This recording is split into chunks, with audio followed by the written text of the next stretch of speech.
So hello student, આજે આપણે શરૂઆત કરીશું પ્રકરણ નંબર 2 બહુપદીઓની. બહુપદી ચેપ્ટર તમે ધોરણ 9માં ભણી ગયા છો. બસ એનાથી થોડુંક આપણે આગળ વધવાનું છે. હવે અહીંયા આગળ ચેપ્ટર નંબર 2 બહુપદીઓ સમજતા પહેલા આપણે થોડી થિયરી સમજી લઈએ. થિયરીની અંદર અહીંયા આગળ જુઓ શું કહ્યું છે કે p ઓફ x માં x ના મહત્તમ ઘાતાંકને બહુપદી p ઓફ x ની ઘાત કહે છે. બરાબર. અહીંયા આગળ જે બહુપદી આપી હોય અને એમાં મહત્તમ એટલે કે મોટા મોટો જે ઘાતાંક હોય, બરાબર, એને બહુપદીનો ઘાત કહેવાય. જેમ કે આગળ દાખલા અહીંયા a માં જુઓ 4x + 2 છે, બરાબર. હવે x નો મોટા મોટો ઘાત કઈ નથી આપ્યું એટલે શું હશે? 1 હશે. તો બહુપદીનો ઘાત કેટલો થશે? 1 થશે. બીજામાં જુઓ અહીંયા આગળ મોટા મોટો ઘાત કેટલો આપ્યો છે? અહીંયા આગળ 2 આપ્યો છે. મહત્તમ ઘાત કેટલો છે? 2. એટલે બહુપદીનો ઘાત કેટલો થશે? 2 થશે. ત્રીજાની અંદર જોઈએ મહત્તમ મોટા મોટો ઘાત અહીંયા ઉપર જ હોય, બરાબર. મહત્તમ ઘાત કેટલો છે? 4 છે. તો અહીંયા આગળ બહુપદીનો ઘાત કેટલો ગણાશે?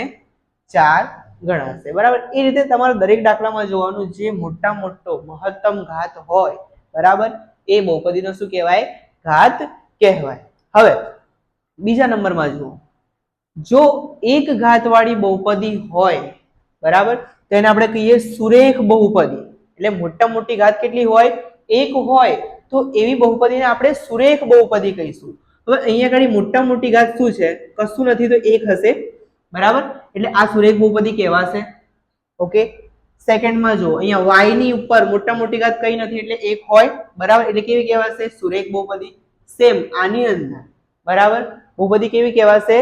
સુરેખ બહુપદી કહેવાશે. હવે એ જ રીતે ત્રીજા નંબરમાં જુઓ, 2 ઘાતવાળી બહુપદીને દ્વિઘાત બહુપદી કહે છે. તો આની અંદર મોટા મોટી ઘાત કેટલી છે? 2 છે. ઓકે. તો આ કેવી કહેવાશે? દ્વિઘાત બહુપદી, બરાબર. અહીંયા આગળ મોટા મોટી ઘાત 2 છે એટલે આ પણ દ્વિઘાત બહુપદી કહેવાય. અહીંયા મોટા મોટી ઘાત 2 છે એટલે કેવી કહેવાશે? દ્વિઘાત બહુપદી. ચલો ચોથામાં જોઈએ, 3 ઘાતવાળી બહુપદીને ત્રિઘાત બહુપદી કહે છે. હવે અહીંયા આગળ મોટા મોટી ઘાત કેટલી છે? 3 છે એટલે આ ત્રિઘાત બહુપદી કહેવાય. પછી અહીંયા મોટા મોટી ઘાત 3 છે, બરાબર, ત્રિઘાત બહુપદી કહેવાય. અહીંયા મોટા મોટી ઘાત કેટલી છે? 3 છે. તો આ પણ કેવી કહેવાશે? ત્રિઘાત બહુપદી, બરાબર. જેટલી મોટા મોટી ઘાત હોય એ બહુપદી કહેવાય. 3 હોય તો ત્રિઘાત બહુપદી, જો મોટા મોટી ઘાત 2 હોય તો દ્વિઘાત બહુપદી, જો મોટા મોટી ઘાત 1 હોય તો આપણે એને સુરેખ બહુપદી કહીએ. પાંચમામાં જોઈએ, જો p ઓફ k = 0 હોય તો વાસ્તવિક સંખ્યા k ને બહુપદી p ઓફ x નો શૂન્ય કહે છે, બરાબર. અહીંયા k = 0 એટલે અહીંયા જે વેલ્યુ આપી હોય એના બરાબરમાં તમને જો 0 મળી જાય તો વાસ્તવિક સંખ્યા જે k છે એ શું થાય? બહુપદીનું શૂન્ય. આપણે એક ઉદાહરણ લઈએ આગળ, બરાબર. p4 = 0 હોય તો 4 એ બહુપદીનું શું કહેવાય? શૂન્ય કહેવાય. આ p4 ની વેલ્યુ જો તમને 0 મળે, બરાબર, તો આપણે જોઈશું દાખલાઓની અંદર, જો p4 ની વેલ્યુ 0 મળે તો 4 એ બહુપદીનું શૂન્ય થાય, બરાબર. -2 = 0, p ઓફ -2 = 0 મળે તો -2 એ શું થાય? બહુપદીનું શૂન્ય થાય. ઓકે. હવે જો બહુપદીની મહત્તમ ઘાત જેટલી હોય તેટલા બહુપદીના શૂન્યો મળે. મહત્તમ, જો બહુપદીની મહત્તમ મોટા મોટી જેટલી ઘાત હોય એટલા બહુપદીના શૂન્યો મળે. હવે આની અંદર મહત્તમ ઘાત કેટલી છે? 1 છે, બરાબર. કઈ ના હોય એટલે 1 જ હોય. તો અહીં બહુપદીની મહત્તમ ઘાત 1 છે, તેથી બહુપદીના શૂન્ય 1 મળે.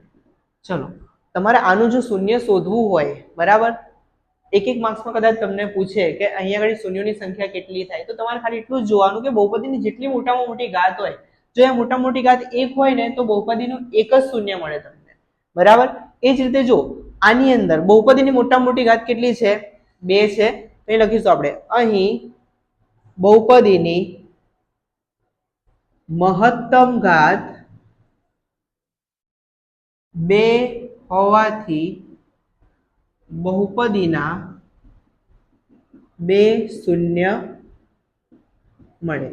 એ જ રીતે અહીંયા બહુપદીની મોટા મોટી ઘાત કેટલી છે 2 છે, તો અહીંયા પણ બહુપદીના શૂન્ય કેટલા મળશે 2 મળશે. તો લખીએ આપણે અહીં બહુપદીની મહત્તમ ઘાત 2 હોવાથી બહુપદીના 2 શૂન્ય મળે.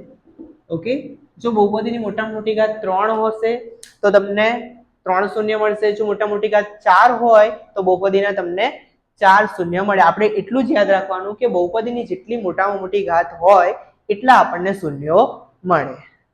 હવે આપણે સ્ટાર્ટ કરીએ સ્વાધ્યાય 2.1. સ્વાધ્યાય 2.1 માં દાખલા નંબર 1, નીચેની આકૃતિઓમાં કોઈ બહુપદી p ઓફ x માટે y બરાબર p ઓફ x ના આલેખ આપેલ છે. દરેક કિસ્સામાં p ઓફ x ના શૂન્યોની સંખ્યા શોધો. કે p ઓફ x ના શૂન્યો કેટલા છે એ તમારે શોધવાનું છે. બરાબર, જ્યારે પણ આપણને આવું કીધું હોય, અહીં p ઓફ x આપેલું છે, તો આપણે જોવાનું કે જે આલેખ આપ્યો છે એમાં x અક્ષની અંદર આ જે રેખા છે એ કેટલી વખત છેદે છે, તમારે ચેક કરવાનું. બરાબર, તો હવે આની અંદર દાખલા નંબર 1 માં અહીંયા આગળ જુઓ, આ જે તમને આલેખ આપ્યો છે એમાં આ જે રેખા આપી છે x અક્ષને કેટલા બિંદુમાં છેદે છે જુઓ. હવે અહીંયા x અક્ષને તો છેદતી નથી. બરાબર, એટલે છેદતી નથી એટલે અહીંયા શૂન્યોની સંખ્યા કેટલી થશે 0 થશે.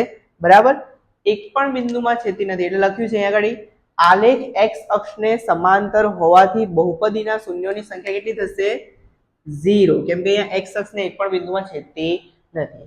દાખલા નંબર 2 માં જુઓ. દાખલા નંબર 2 માં જોઈએ, x અક્ષને કેટલા બિંદુમાં છેદે છે, અહીંયા આગળ છેદે છે. x અક્ષને ખાલી અહીંયા એક જ બિંદુમાં છેદે છે. બરાબર, એટલે અહીંયા આગળ આલેખ x અક્ષને કેટલા બિંદુમાં છેદે છે, એક બિંદુમાં છેદે છે, માટે શૂન્યોની સંખ્યા કેટલી થાય 1.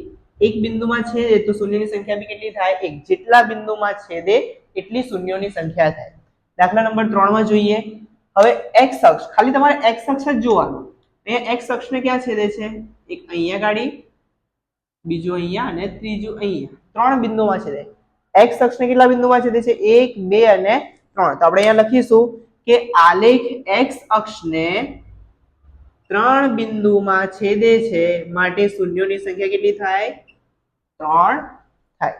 એ જ રીતે દાખલા નંબર 4 જોઈએ. દાખલા નંબર 4 માં જુઓ, x અક્ષને કેટલા બિંદુમાં છેદે છે 1 અને 2. તો લખીશું નીચે આપણે આલેખ x અક્ષને કેટલા બિંદુમાં છેદે છે 1 અને 2. 2 બિંદુમાં છેદે છે, માટે શૂન્યોની સંખ્યા કેટલી થશે 2. 2 બિંદુમાં છેદે એટલે શૂન્યની સંખ્યા 2 થઈ. દાખલા નંબર 5, x અક્ષ જો. હવે x અક્ષને કેટલા બિંદુમાં છેદે છે 1, 2, 3 અને 4 બિંદુમાં. બરાબર, તો અહીં લખીશું આલેખ x અક્ષને 4 બિંદુમાં છેદે છે, માટે શૂન્યોની સંખ્યા 4 છે. બરાબર, અને લાસ્ટ સમ દાખલા નંબર 6, અહીંયા આગળ આલેખ x અક્ષને કેટલા બિંદુમાં છેદે છે, અહીંયા 1, અહીંયા ખાલી ટચ જ કરે છે એટલે અહીંયા બીજું બિંદુ, 2 બિંદુ, અને અહીંયા આગળ ટચ કરે છે એટલે અહીંયા ત્રીજું બિંદુ. કેટલા બિંદુમાં છેદે છે 3. અહીંયા ખાલી ટચ કરીને આમ કરીને અડીને નીકળી જાય છે. બરાબર, એટલે અહીંયા એક જ ગણવાનું, 1, 2 અને 3.